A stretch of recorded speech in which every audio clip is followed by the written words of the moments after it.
The person with the most flexibility in the room has the most power. And this flexibility is key because this flexibility in being able to operate in this world will help us maneuver and have the power to control what we need to control in this world. And a couple things have happened in the last 24 hours and me personally that have highlighted something that I've noticed. One was Kendrick's halftime show last night. The imagery was clearly about gaming and how to game and play the game of the system. And if you look at it, you see at the very beginning, he had all the PlayStation symbolism for gaming. He had the X, the square, the triangle, the circle, and went through each of the buttons during his performance, showing these are the moves we have to make. And his whole set was kind of talking to this and flowed in a great way. It was an incredible halftime show. There's a lot of things coming out that I'm seeing that are really showing some of the hidden messaging behind it that he was trying to portray on this country and what needs to be done. And it was just brilliant how he did it. And just understanding that this is a game. And that's the key, is that this whole thing that we're dealing with in our country is a game, whether it be from the political sense, from the church sense. They're playing a game. It's just no different than playing World of Warcraft or checkers or chess or Dungeons and Dragons.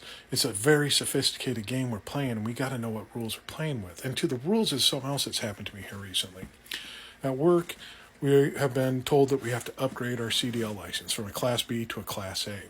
We got some new trucks in and trailers that together go over gross vehicular weight, which requires a Class A. So we have to go through all the classes and training for this. And it's hours and hours of testing to get this license, which, one, I find funny because we have to do so many hours of testing and training to get a driver's license. And some things in this country that are much more dangerous, we don't have to do any hours of training. But that's beside the point. The point is that there's two sets of this training. There's learning and there's a classroom setting and a field setting. In the field setting, there's two sets on that. And that is, one is the actual practical driving skills, and the other one is these tests that you have to do to be able to operate the vehicle. Air brake test and inspections. The driving part's a piece of cake. Been doing it for years. I can drive down the road. The instructor that's teaching me is saying, "You're doing great here. You're operating it perfectly. You'd pass every time you've done the course with us. When you do the skills test, you can drive her down an alley straight and forward and reverse. You can do the offset and come in and back into a way that way. That's perfect." The toughest part of this test is the pre-trip stuff, where you have to do the inspections of the truck and a brake test. And the toughest part about this is you have to have the correct verbiage and how to pass it. You have to know the rules of the game. You can't just point at the stickers on the trailer and say, "Them stickers are on the trailer, they're the right colors, and they're attached." You have to use the phrasing, the DOT reflective stickers on the trailer are firmly attached, not cracked, damaged, or broken, and they are the proper colors of red and white.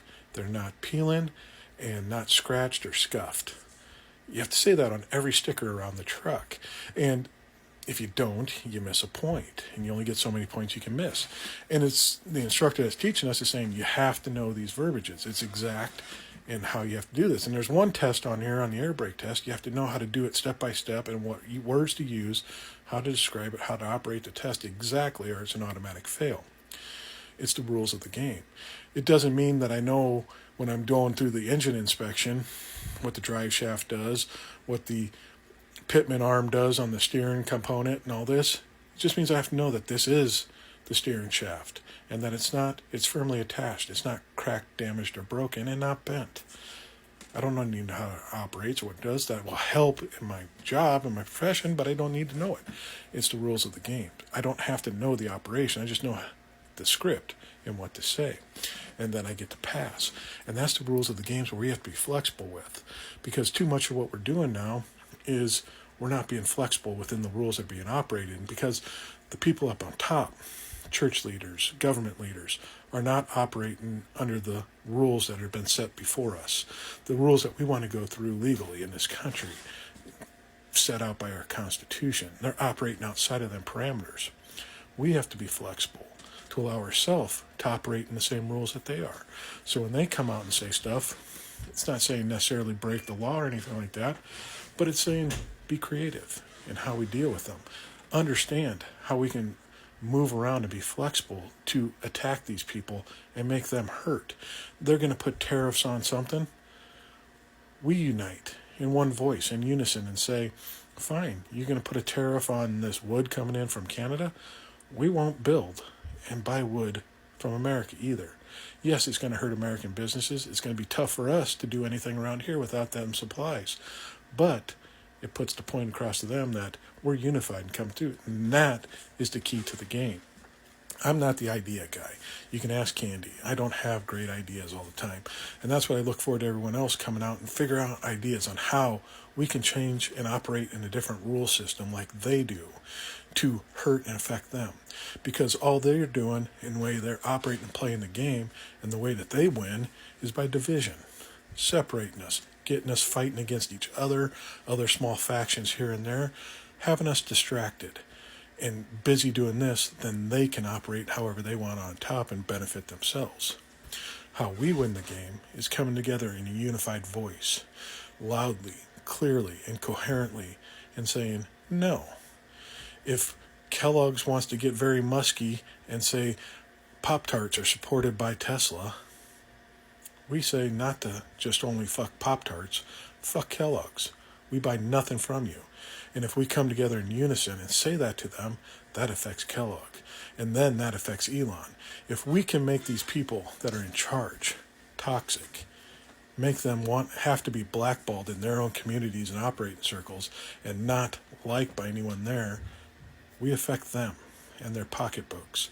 If millions, even billions of people can come together as one in a unified, coherent voice, there'll be one filled diaper in Washington, D.C. that needs to be changed.